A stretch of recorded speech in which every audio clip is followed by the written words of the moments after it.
What happens when a bullied boy, desperate for help, knocks on Clint Eastwood's door?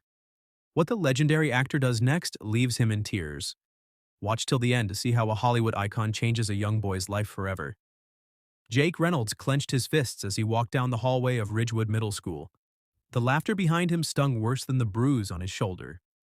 Tyler and his gang had shoved him into the lockers, again. His backpack had been thrown across the hallway, again. His lunch money had mysteriously disappeared from his pocket, again. It was always the same. Day after day, Jake endured the torment, trying to convince himself that one day it would stop. But it never did. Jake wasn't the kind of kid who fought back. He had tried once, but Tyler was bigger, stronger, and meaner.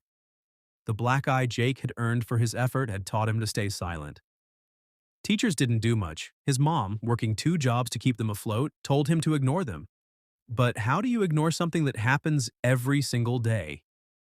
That evening, Jake sat on the couch flipping through channels, trying to drown out the pain. Then he stopped. A Western movie was on. The familiar gravelly voice of Clint Eastwood filled the room. You have to ask yourself one question. Do I feel lucky? Well, do you, punk? Jake smirked. He had seen this scene a dozen times, yet it never got old. Clint Eastwood wasn't just an actor to him. He was a symbol of strength, of standing tall when the world tried to knock you down. If only I could be like that, Jake muttered.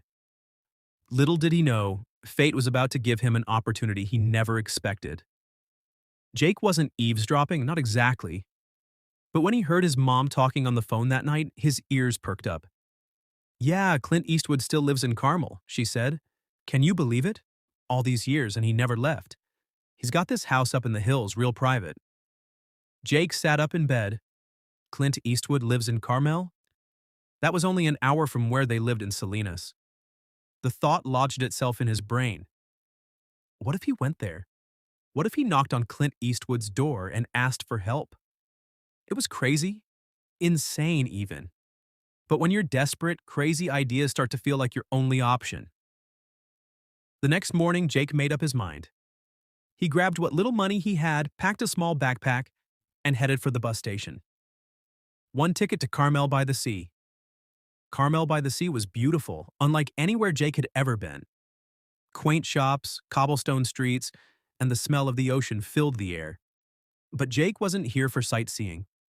After asking around carefully so he didn't sound like a stalker, he found out where Clint Eastwood's house was. It was a large rustic property set back from the road with tall trees surrounding it. Jake hesitated at the gate. What was he thinking? He was just a kid. He had no business being here. But then he thought about Tyler, about the bruises, about feeling powerless.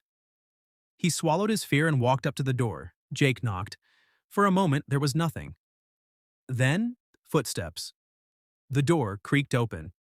And there he was. Clint Eastwood. Even at his age, he was intimidating. Tall, broad-shouldered, piercing eyes that seemed to see right through Jake. What do you want, kid? Clint asked, his voice low and gravelly. Jake took a deep breath. Mr. Eastwood, sir, I need your help. Clint raised an eyebrow. With what? Jake clenched his fists. I'm tired of being bullied. Clint studied him for a long moment, then to Jake's shock, he stepped aside. Well, Clint said, you'd better come in. Clint's house was simple but filled with history. Old movie posters, cowboy hats, and framed photographs lined the walls. Jake sat awkwardly on the couch while Clint poured himself a cup of black coffee. So, Clint said, taking a sip, start talking. Jake told him everything. The bullying, the fear, how he felt worthless. He even admitted that he had always looked up to Clint's characters, hoping he could be that strong. Clint listened, nodding occasionally but saying nothing. When Jake finished, Clint leaned back. You know, Clint said, when I was your age, I wasn't the biggest or the strongest. I got pushed around too, but I learned something real quick. People only have power over you if you let them. Jake frowned. What do you mean? Clint set his coffee down. Come with me. Clint led Jake outside to a wide, open space behind his house. There was an old wooden fence, a few logs, and a punching bag hanging from a tree. You want to stop feeling powerless? Clint asked. Then we start here. Jake's eyes widened. You're gonna teach me how to fight? Clint smirked. Not just fight. How to carry yourself. How to make sure people think twice before messing with you. For the next few hours, Clint taught Jake simple but effective self-defense techniques. How to stand. How to block a punch. How to escape a grab. More importantly, Clint taught him confidence. How to look people in the eye. How to project strength even when he felt afraid. By the time they stopped, Jake was exhausted, but exhilarated. You think this will help? Jake asked. Clint looked at him seriously. Only if you believe it will. That evening, Clint and Jake sat by the fireplace. You know what the toughest men have in common? Clint asked. Jake shook his head. They know when to fight and when to walk away. Jake frowned. But walking away makes you look weak. Clint chuckled. No, kid.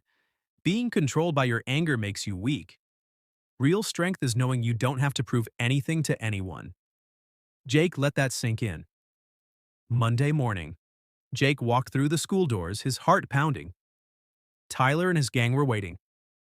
Well, well, Tyler sneered. Look who decided to show up. This time, Jake didn't flinch. He stood tall. He looked at Tyler in the eye.